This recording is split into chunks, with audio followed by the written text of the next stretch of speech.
Welcome to the AI Surge podcast, where we explore how AI is shaping industries and accelerating innovation. I'm your host, Surj Uppal, and today I'd like to welcome everyone to Brian Ferguson, COO of Fiksie.com. Welcome, Brian, and looking forward to a great conversation. Thank you very much, Serge. I really appreciate you inviting me onto the show, especially for your inaugural season here. Yeah, interested in discussing everything great about Fixie. Okay, wonderful. So maybe for those, because it's a reputable company, but maybe the entire audience is not aware of Fiksie and what they do. But would you mind giving a brief company overview of Fiksie and what it's all about? Yeah, as a matter of fact, I'd love to. Fixie was started down around the Seattle area in 1992 and was started by two brothers named Matt and Jim Fixie. They were looking at the wheel industry. They were definitely, enthusiasts in cars and everything like that. And they found there really wasn't a wheel on the market that met their demanding standards. So, having engineering background, they decided to start manufacturing these wheels and bringing them to market. And slowly over time, those wheels had been recognized, been used. As a matter of fact, through the wheels were used on certain special editions of Ford Mustangs. As we get into almost the 2000s, there were special editions of Camaros called Bergers and also Dick Harrell Camaros that actually had specific fixie wheels that you can still buy today from us. And the line has just gone on and on. Now, towards the late 2000s, there ended up being a few hiccups with the company, and a lot of companies experienced those problems around 2008 too. And unfortunately, some of the assets were put up for sale, including the IP. And we happen to know some people who ended up picking up that IP and actually the original machines the wheels were manufactured on. And we brought that back up here to Canada. And actually, eventually that spun off into Fixie in about 2017, Fixie Canada, which is Fixie Wheels Limited now. And we maintain those exact same traditions today. So that's an interesting point you make about, if I understand you correctly, taking a Washington state-based company and bringing it up to Canada. So, Brian, are the wheels manufactured in Canada as well? As a matter of fact, they are. And we're based here in Surrey, British Columbia, but the wheels are actually machined, the wheels are polished, the wheels are anodized, and the wheels are painted and put together here, probably within a 10-kilometer radius of where we are. So it's a very important thing for us. We want to keep things in Canada. We want to make sure we're building the economy around here and making sure that we're prosperous and others around us are too. Well, that's a great story because that's becoming increasingly more rare, because everything is shipped off to Asia these days to get produced. So good on you. That's wonderful that you're keeping everything in Canada and talk about the quality, but also creating jobs in the economy. Exactly, exactly. It's a very important thing for us. So when I look at your website, the first thing I see is the focus on the three-piece custom forged wheels. Can you tell me why the three-piece is unique or different or advantageous in any way? Yeah, sure. Of course, I can speak to that. Well, we're using definitely forged products to make the center. And what's happening, I'm not sure if you've ever taken an aluminum wheel, something that's possibly just cast and cut it in half. And what you're going to see is actually what's called porosity inside the wheel, or is actually air holes inside of it. And that leads to the wheel being somewhat weaker than it could be. When we use a forged piece of aluminum, we're squishing that aluminum together. And when you do a cross section of that and cut into it, it just looks like you're cutting a piece of steel. So, whereas you look at a lot of other pieces of aluminum that are cast, it almost looks like sugar inside, But when you take a look at the forged wheel, so once it gets forged, it really has a lot more strength and is a lot more robust. Plus, once we machine it out, it becomes a very light piece of material too. And then marrying that to an outside rim shell and an inside rim shell allow us to, which is also heat treated too, to have that rigidity, allows us to really make a great wheel. And I just want to talk a bit about what makes three piece great also. When you go to a wheel manufacturer, let's say your Enki or something else, and you see that wheel that you like, well, maybe it's only for a Honda Civic, or it's only for an Audi, or it's only for a BMW. And it's only from this year to this year or something like that. With the ability to use a customized inner rim shell and outer rim shell, we custom make the size of the wheel to meet your car. So if somebody's putting in larger brakes, somebody's lowered it down, things like that, we can accommodate that. It's almost like making a custom set of cabinets for your house. It's only going to really fit for you, but then again, it gives us the flexibility to give our style of wheels to almost any vehicle on the road. Well, it's so important to have the professionals do it, right? And make sure it's appropriate for your vehicle because, um, my my younger son is probably 17 or 18 at the time, just bought a Honda, was excited, bought some wheels off a Facebook Marketplace that he thought was the right size.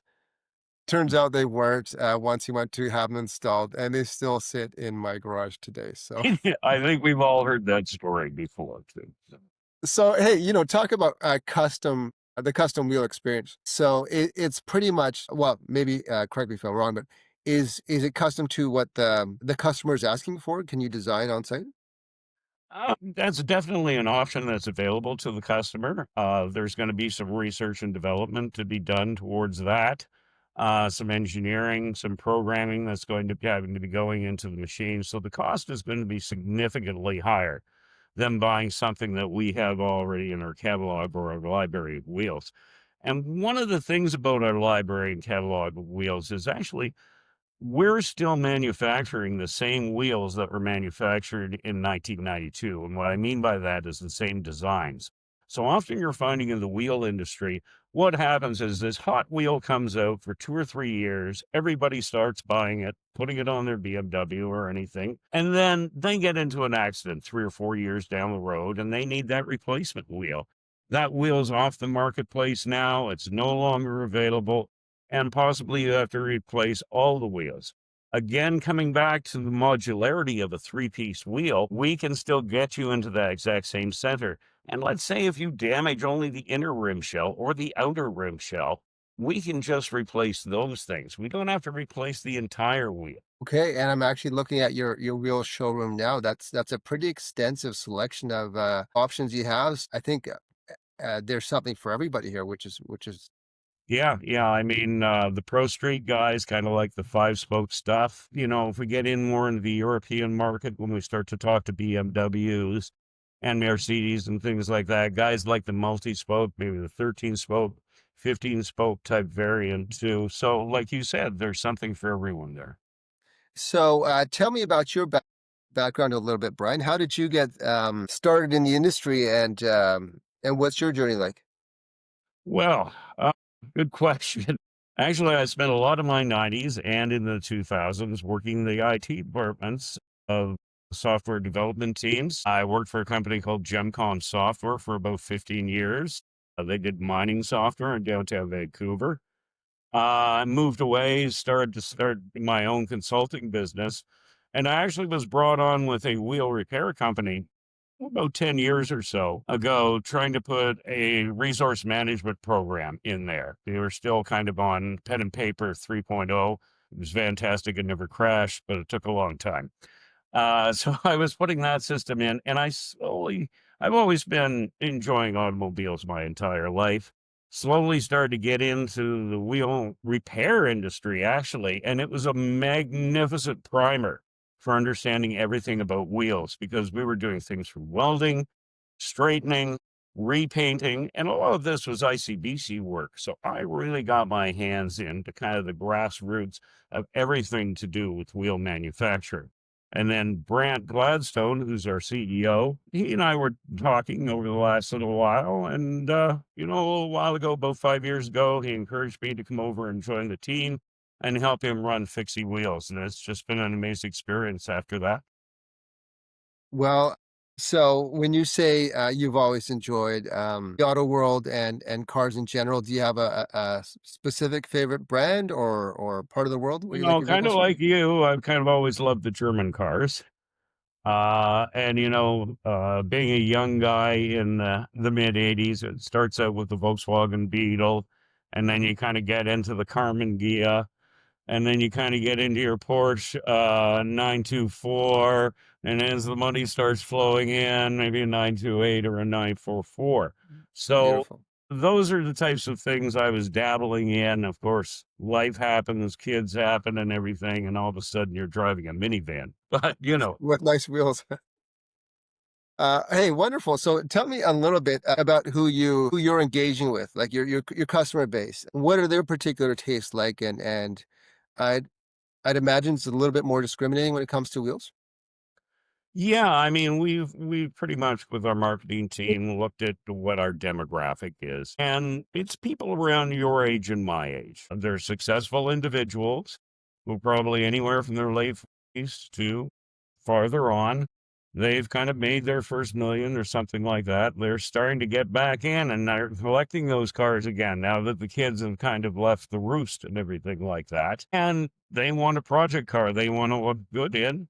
They want to go to Cars and Coffees Hmm. and show off what they've got and good on them. And one of the best ways to do that, I mean, much like women love wearing shoes, kind of have to have wheels on cars because it's the only thing touching the ground and keeping you away from that.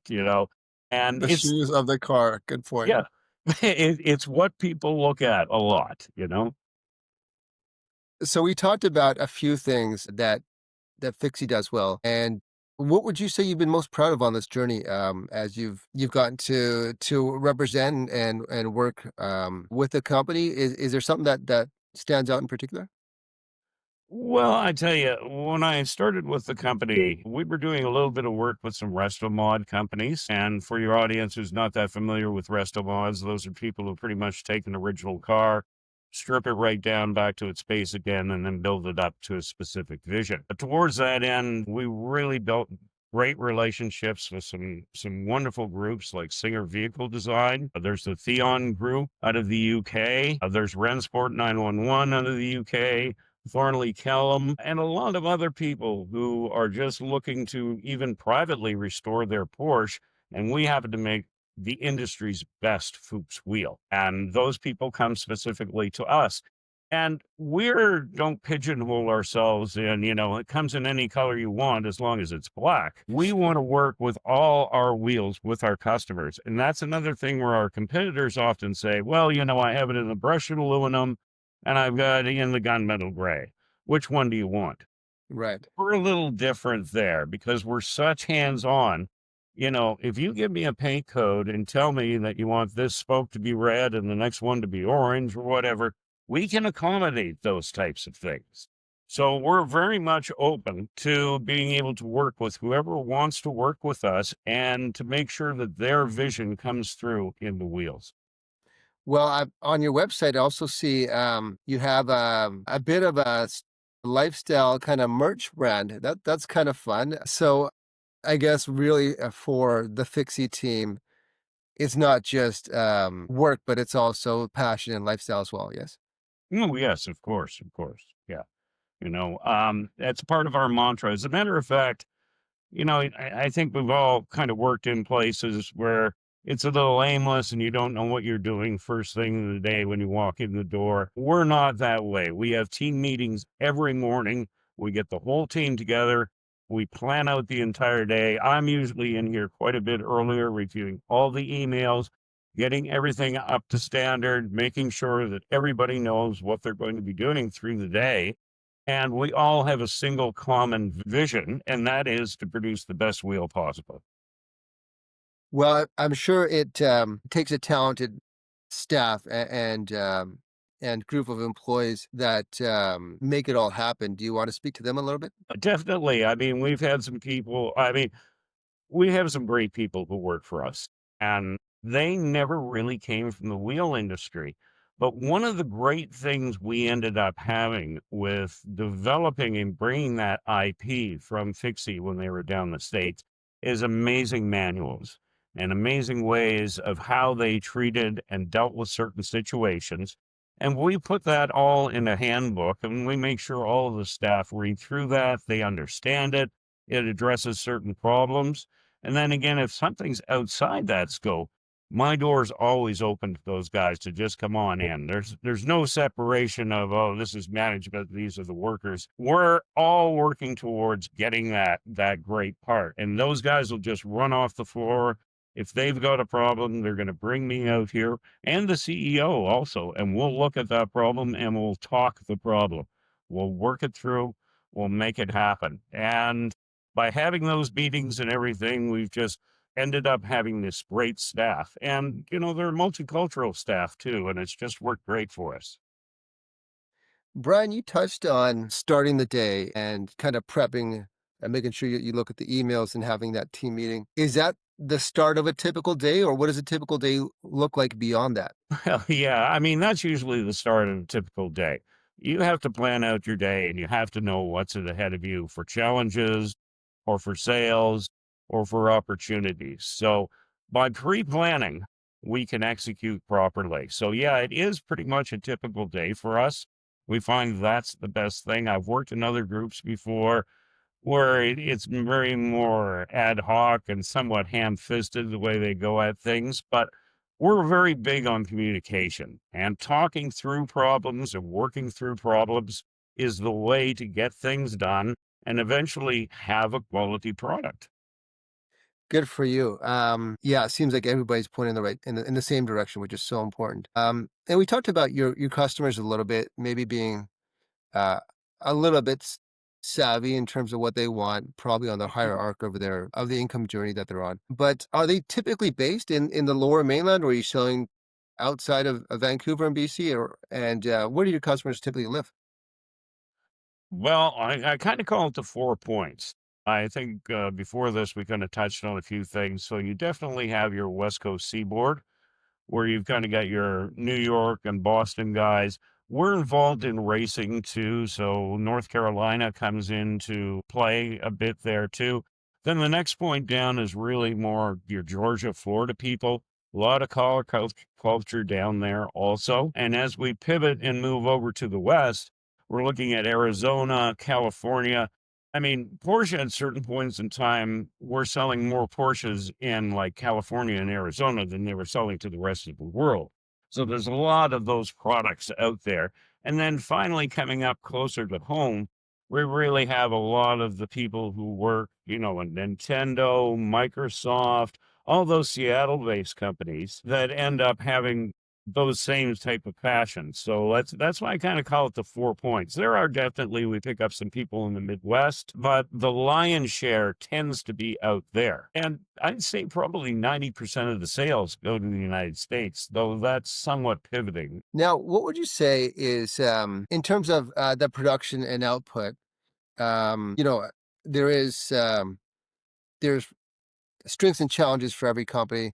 Like as glancing at your website, the Fiksie advantage talks all about what you guys do well. But are you facing any challenges with bottlenecks or anything that you're trying to solve right now? Well, I'd be lying if I didn't say there was nothing out there. There's always challenges. It doesn't matter. Definitely things with the political climate in the United States as definitely had an impact on ourselves as most Canadian manufacturers would sell to. And a lot of that clientele that we have is usually based on how the markets are reacting to things. So when the markets are reacting poorly, certain things don't tend to work as well for us. When those markets respond properly, it works well for us. But that being said, looking into the future and even looking at this year's sales, things have brightened up a lot with European interest. I just can't believe how many people are just kind of coming out of the woodwork now and are saying, you know what? You're different. You're something else besides what traditionally is out there. And you have a very bespoke product. We're the people you want to deal with. So, it's been good for us. Yeah, and talk about a part of the world that knows and loves their cars too. So that's a good clientele to absorb. How have they discovered Fiksie? Well, a lot of them have known the name because we've been in business over 35 years, and have just always kept it. I mean, I have talked to people who had said to me, you know what, I had Hot Rod magazine in 1993, and there was a picture of a 69 Chevelle there, and it had a set of fixie wheels on it, and I had that up in my bedroom. And, I can't believe I'm actually talking to you today. It's kind of a big dream come true. So the brand's always been out there. It's always been recognized. And one of the ways it really got recognized, we won at Le Mans a couple of times in the early 2000s, running our wheels. Wow. We've even been, we sponsored a car this year at Le Mans also, actually in Aston Martin. So yeah, it just helps to get out there, and it was very large in the Porsche community too, because of that exclusive Fuchs wheel that we make. And people will beat a path to your door when you have a good product. Well, good for you. So outside of the tariffs, are there any other challenges or frustrations that you're currently trying to tackle outside of that particular topic? Well, the supply is always a challenge because as we talk about into the 2020s, there's always been supply chain problems. We're a very aluminum based company. Everything we do is aluminum, no magnesium or carbon fiber, not yet. And that is a commodity that's on the market. And that commodity grows and it shrinks and it grows and it shrinks, all depending on demand. So in the past little while, we've reached out to other vendors within the Canadian market space and tried to see what we could do to get some supply. And we always have about 2 to 3 different pathways in front of us in case one place isn't able to supply us, or the cost of shipping, or the cost of supply is too much. We can always pivot towards something else. And I think that's an important thing to do in business, is not put all your eggs in one basket and say, this is always going to work for me. We have a responsibility to the client to bring a beautiful product to the market at a reasonable price. And that's what we're trying to do. So would you say, as much as we love the auto industry, it is a business. Would you say your key performance indicators or your metrics for success, they're the same, or do they evolve over time, or what are your or Fixie's key performance indicators that you're focused on? Yeah, good question. Some of the biggest key KPIs I think we look in towards is where can we grow the business? We know we've kind of have certain niches of the business, and we know certain geographical areas where that business is working and we have success with it. But we need to be always growing and expanding. And one of the places, we're very interested in expanding out to and dealing with is the Middle East. That's definitely a growth pattern for us, and we want to show that level of growth. And also into the Asian markets, definitely the Japanese markets too. We've been getting a lot of interest from them over the last year too. And I think it's a bit of a rebellion against what's happening possibly down south, that they're looking for other vendors. And, some people say, oh, Canada's getting the short end of the stick, but it's not always the case with us. It's actually been a little bit of a boom. So a KPI is definitely growing the business, as you know. We're always watching our commodities. We're looking at costs, making sure, as I said, bringing a product to market that is comparable with our competition, if not better, and still being profitable. That is that kind of global reach is something that's being used in the mining industry right now, where, of course, for a publicly traded company, they're happy to get an investor from down the street or Dubai or Australia. So there's some really cool technology where you can communicate your message on any platform in any language. It's amazing what AI and technology can do these days. So one of the things, actually, maybe I want to touch on is, with do you think that challenge you mentioned in terms of the commodity side, but also attracting different markets, is that unique to Fiksie, or is that an industry-wide kind of target? I don't know, actually. I think it's somewhat unique to Fixie. I think what we're seeing and dominating on the marketplace right now, especially in the wheel industry, is wheels coming in from China and somewhat depressing and flooding the market. But we Hmm. don't compete really in that space. We're taking that argument and kind of turning it on its head and giving you back something of an extremely great quality. And we kind of talked about some of those things. Sure, you buy that set of wheels out of China, but they're only manufactured for 2 or 3 years, and you want to put that on your 70s Camaro, and you want to drive that for the next 25 years. And accidents and mistakes are going to happen, and you want to be able to go back to manufacturers and get things to help you along with that. And as a car guy yourself, it's frustrating when you went and bought these parts for that car and then you need something else and you end up finding out, well, that company's gone out of business, or they were just a flash in the pan for the time being. Like I said, we want to change that conversation around. We want to be exporting ourselves out to the world instead of being part of that conversation about, well, what's the cheapest product on the marketplace. We're talking different conversations when we go here. That's a certain market segment. We're definitely something else. So we want aggressively to be getting out there more and really getting the other people and our customers sing our story for us too. I mean, I've got guys who just say to me, I've had a great experience dealing with you. This is the best thing in the world. You ever need a testimonial, just give them my phone number. Well, that's got to make you smile. Oh, it does. Well, you're right. It's anything from certain parts of Asia. It could be electronics, wheels, you name it, even a pen. If there's any issue, good luck getting through that customer service department and exchange Right. or refund. It's not going to happen. Now, if you open up Fixie Wheels, either my secretary or myself is going to pick up that phone and I'm going to talk to you about your wheels and how I can help you. Wow, that's a lost art. Good for you, Brian. That's I think I cannot tell you. Well, you must know this, of course, but to a high value customer, that's worth its weight in gold. So good on you for not taking the shortcuts and actually doing the work of listening and understanding and being solutions oriented. Well, thank you. So do you want to tell our listeners how one can purchase Fixie wheels? Where should they go?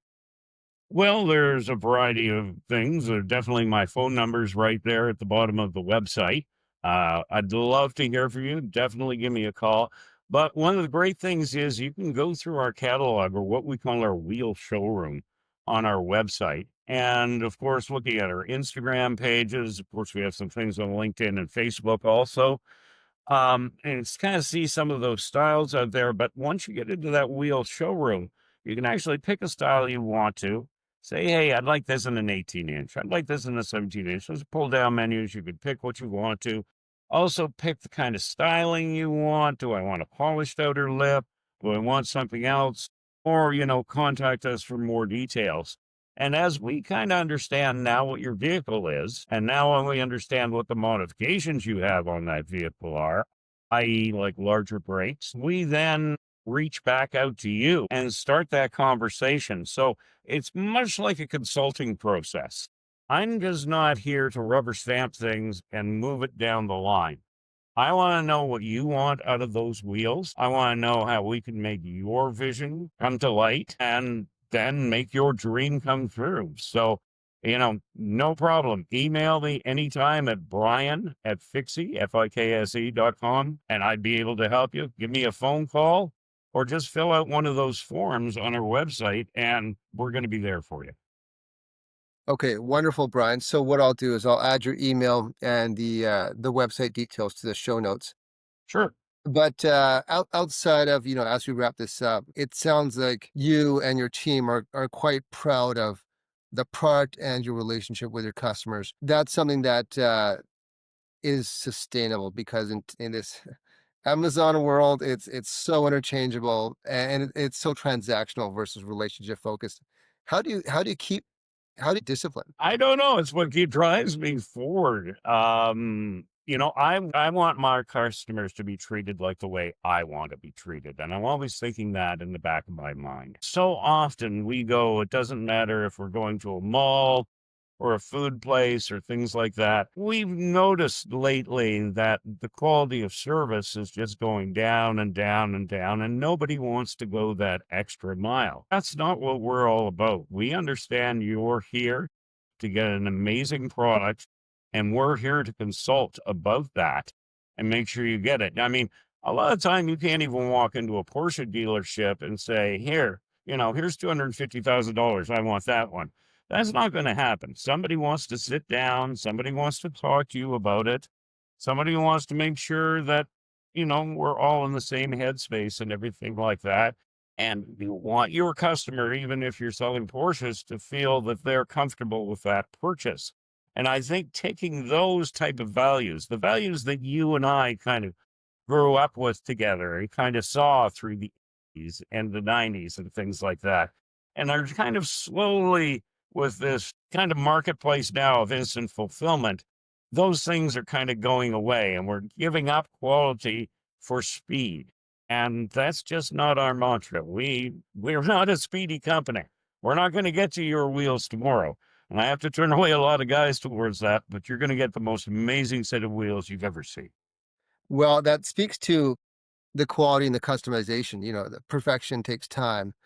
But even to your example, walking into any Porsche dealership, there's not a lot of inventory. So if you want something, you place the order, it'll be made, it'll be produced, and then you might have to wait a little while to get what you want. But at the end of the day, it's what you want. I actually had a customer just out of Calgary last week who was very interested in buying a set of wheels. And he says, "Yeah, I'm going to purchase next week." And I phoned him back and I'm like, "Yeah, so what's going on?" And he says, "Look, yeah, I had to sell the car." And I'm like, "Well, what was up?" And he says, "Well, I got on the list for GT 4RS." And I'm like, "Okay." I understand completely. You got on that list. You're the man. We'll talk again in the summertime when you get your allocation. Yeah, that wish list is longer than the actual list. So good for him. Okay, so Brian, before we wrap up, any parting words you want to talk about the product or the company, or even that cool merch? That what was the inspiration behind that? Yeah, well, we had some good designers of the wheel, and then we kind of extrapolated some of those CAD drawings and kind of put those out into some t-shirts and made it look kind of technical and everything like that. People kind of ate those things up.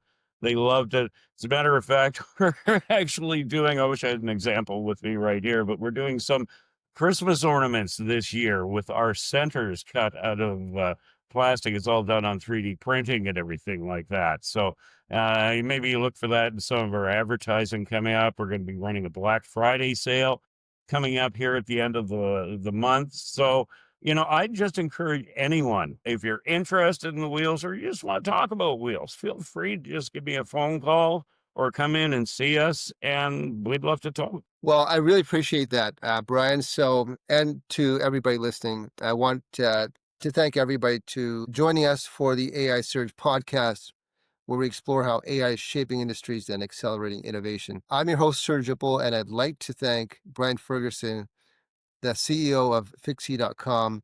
Brian, thanks so much for the conversation. Thank you, sir.